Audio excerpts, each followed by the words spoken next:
আজকে তোমাদের সাথে আমি এমন একটা রেসিপি শেয়ার করব যেটা তোমরা ফুচকার দোকানে গেলেই খাও। বলো তো সেটা কি? হ্যাঁ, ঠিক ধরেছো, আজ বানাবো চুরমুর। চুরমুর মাখার জন্য সবার প্রথমে নিয়ে নিয়েছি কিছুটা সিদ্ধ করা আলু।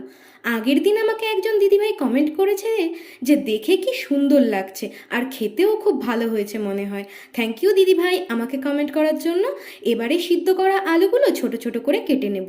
তারপর আলুর মধ্যে দিয়ে দেবো একে একে সিদ্ধ করা ছোলা মটর, পেঁয়াজ কুচি, টমেটো কুচি, শসা কুচি, কাঁচা লঙ্কা কুচি, তেঁতুলের পাল্প, পরিমাণ মতো লবণ, ভাজা মশলা, আর সবশেষে ফুচকাগুলো ভেঙে দেব। আর একজন দাদাভাই আমাকে কমেন্ট করেছে যে খুব ভালো হয়েছে। থ্যাংক ইউ দাদাভাই আমাকে কমেন্ট করার জন্য। এবার এই সমস্তটাকে ভালো করে মেখে নিয়ে ওপর দিয়ে একটু ঝুরি ভাজা ছড়িয়ে দিলেই রেডি আমাদের চুরমুর। আমার ভিডিওগুলো যদি তোমাদের ভালো লেগে থাকে তাহলে প্লিজ একটা লাইক কমেন্ট করে দিও। আর যারা যারা আমার চ্যানেলে নতুন আছো তারা প্লিজ চ্যানেলটিকে সাবস্ক্রাইব করে পাশে থেকো। ফেসবুক থেকে দেখলে পেজটা ফলো করে দিও।